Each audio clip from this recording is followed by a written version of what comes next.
All right, today we're diving into one of the most powerful books I think I've ever read, Viktor Frankl's Man's Search for Meaning. And really, it asks this terrifyingly simple question.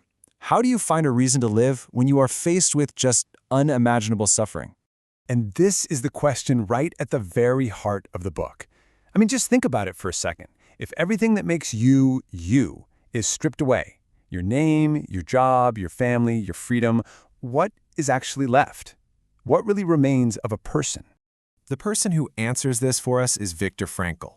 And what makes his perspective so staggering is that he wasn't just a prisoner in the Nazi concentration camps. He was also a trained psychiatrist, actively observing human nature under the most extreme pressure we can even possibly imagine. And that leads us right into the first major insight from his experience, a concept he called the last of the human freedoms. Honestly, this idea is the absolute core of his entire philosophy. Frankl saw this play out right in front of him. The people around him had lost everything. I mean, their names were replaced with numbers, their families were gone, their health was failing. So, did that mean they were simply a product of all that horror, just a reflection of their environment? His answer was a resounding, absolute no. And this quote, it just captures it perfectly.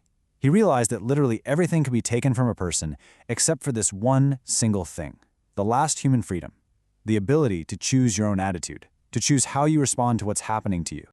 And that's really what it all boils down to. Your circumstances don't define you. Your decisions do. Frankl saw proof that even in a place like Auschwitz, a person could still choose dignity. They could still choose to share a last precious piece of bread. And that power of choice, he realized, was totally indestructible. You know, for Frankl, this wasn't just some abstract philosophical idea. No, it was a clinical observation. It was born from his psychiatric training and from watching who survived and who didn't. He actually mapped out the prisoner's entire psychological journey into 3 stages. First, there was the initial shock of arrival. And then, way at the end, there was the incredibly difficult process of readjusting to life after liberation.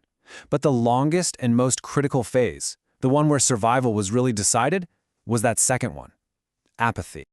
Apathy was, in a strange way, this necessary emotional shield. To witness the horrors day in and day out, you kind of had to numb yourself. But, and here's the danger he saw, if that numbness turned into a complete and total loss of hope for the future, it pretty much became a death sentence. Frankl even found this grim, telltale sign of who had given up. See, cigarettes were like currency in the camps. You could trade them for a life-saving bowl of soup. So when Frankl saw a prisoner choose to smoke his own cigarettes, it was a sign. It meant they no longer believed they had a future worth trading for. It meant they'd lost their will to live, and he observed they were often dead within 48 hours. So, seeing this led him to his next huge realization, the absolutely critical importance of having a reason to survive, what he called the power of a why. Frankl often turned to the philosopher Nietzsche to capture this idea. He who has a why to live for can bear almost any how. It's such a simple but profound truth, right? If you have a powerful enough reason to live, you can survive almost anything. That why becomes the engine that just keeps you going. And what about Frankl himself? Well, he had 2 incredibly powerful whys. First, he was absolutely determined to survive so he could rewrite the scientific manuscript the Nazis had destroyed. It was his life's work. And second, he held on to the loving image of his wife, which became this anchor for him in his darkest moments. Get this, he even used this incredible mental technique to get through the misery of the present. While he was freezing and digging ditches, he would imagine himself in the future, standing in a warm lecture hall, teaching students about the very psychology he was now living through. It was a way to give his present suffering a future purpose. So after the war, Frankl took all of these earth-shattering insights and formalized them into a new school of psychotherapy that he called Logotherapy. And logos is just Greek for meaning. And you can really see how his big idea stood out from the crowd at the time. You had Freud, who said our main drive is a will to pleasure. Then you had Adler, who said it's a will to power. But Frankl came along and argued that no, our most fundamental drive, the one that truly defines us as human, is a will to meaning. Okay, so how do we actually find this meaning? Well, Frankl's logotherapy gives us 3 main paths. We can find it through our work, By creating something or doing a good deed. We can find it through experience, like connecting with another person, or with nature, or with art. And most powerfully, we can find it in the attitude we choose when we face suffering that we simply cannot avoid.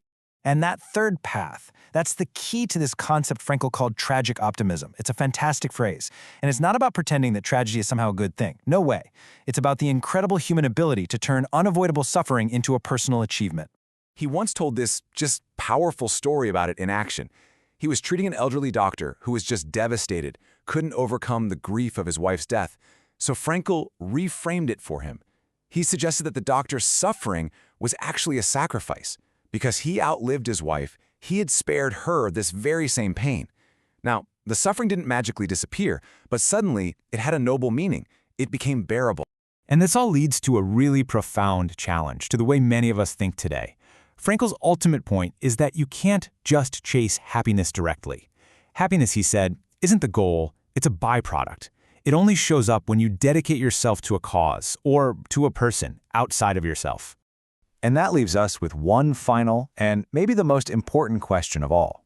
Frankl's entire life's work tells us that having a why is the key to surviving almost any how. So the real question he leaves for every single one of us is this: what is your why?